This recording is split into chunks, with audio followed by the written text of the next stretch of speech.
हाथे से गेलो छटक मछली देखो ही अब की ठेंगा। आगे हाथे से गेलो छटक मछली देखो ही अब की ठेंगा। तोरा धरे ले दिले उचेंगा कैसे पकड़ ले लोही बेंगा। तोरा धरे ले दिले उचेंगा कैसे पकड़ ले लोही बेंगा। अरे हाथे में हलियो रख ले छौड़ा छटक गेलो हेंगा।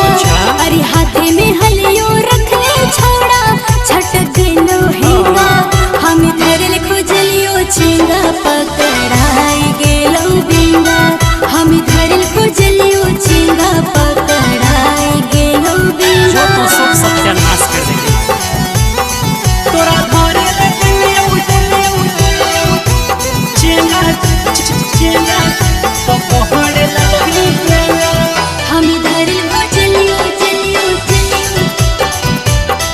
तोरा धरे ले दिले चेंगा कैसे पकड़ ले लोही बेंगा।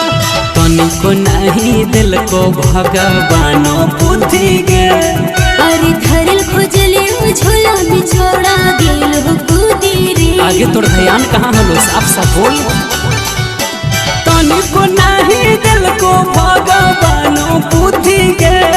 अरे धरल खोजलियो झोला में छोड़ा गेलो कूदी रे।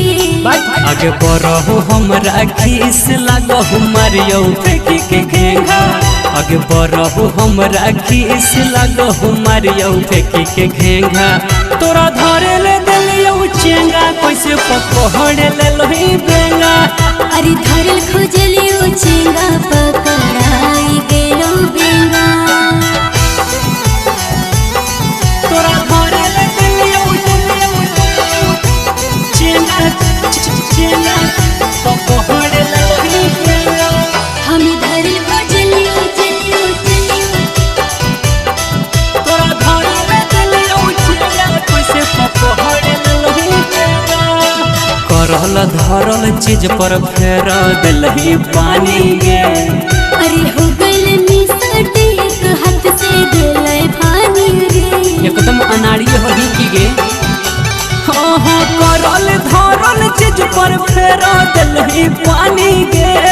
अरे हो गइल निसटे एक हाथ से गेलै पानी रे। जाय दे ठीक है गेला जहाँ पर भाकर के बाटा वही छोड़ी केगा। अगर राजा पर भाकर के बाता वही केंगा केंगा। तोरा धरे ले दिले उचेंगा कैसे पकड़ ले लोही बेंगा।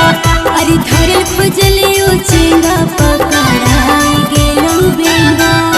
चल अब दोसर खोज।